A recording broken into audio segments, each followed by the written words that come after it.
When Queen Amarelle first stepped into the Sunstone Palace, the people saw only her crown. They did not yet know her heart. She had married King Rathan in a season of drought, when the fields cracked like old pottery and hope itself felt brittle. Amarelle came from the Riverlands, a place where water sang through every village. She believed that a kingdom should flow like a river too, reaching even the smallest homes. But not everyone welcomed her vision. The Queen Mother, Lady Veracia, had ruled the palace in all but name for decades. She was sharp-tongued, proud, and deeply loyal to the old ways. Around her gathered the cabals, nobles and officials who fed on power like leeches on warm skin. They whispered that Amarelle was too soft, too foreign, too dangerous. "She will weaken us," Veracia said often. "Mercy makes rulers foolish." Amarelle heard the whispers, felt the cold stares in council halls, and endured smiles that hid knives. Still, she did not change. Her first act shocked the court. She ordered the palace storehouses opened to feed villages stricken by hunger. The cabals protested. "The poor will grow lazy," they argued. "They are already too loud," said Veracia. "Must you make them bold as well?" Amarelle bowed respectfully, but her voice did not bend. "A hungry people cannot be loyal. A desperate people cannot be peaceful."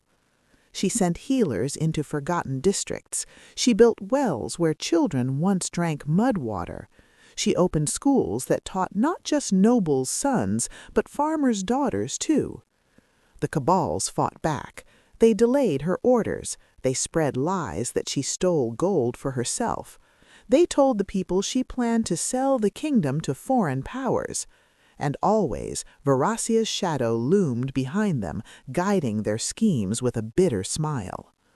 One night, Amarelle's chamber was set aflame. She escaped through smoke and terror, carried out by guards who loved her because she had learned their names. The next morning, the court expected her to retreat, to grow cruel, guarded, and afraid. Instead, she walked into the city. She stood in the marketplace with no crown, no jewels, only a simple cloak. She spoke of water, of food, of children who deserved books instead of chains. She spoke of a kingdom where strength meant lifting others, not crushing them. The people listened, and they remembered. They remembered the wells, the healers, the full bellies after long hunger. They remembered how she walked among them and did not turn away. When the cabals tried to seize power, the people rose, not with chaos, but with unity.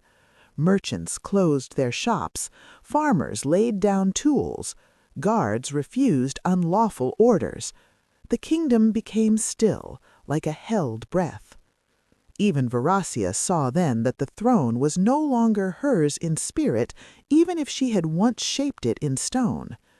The cabals fell, not by sword alone, but by exposure. Their secrets spilled like rotten grain. Veracia was sent away to a quiet estate by the sea, where bitterness had no one left to feed on.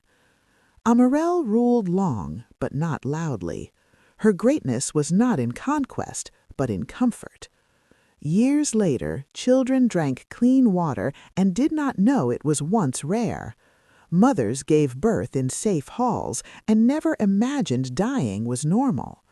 Old men told stories of a queen who changed everything simply by caring when others chose to harden.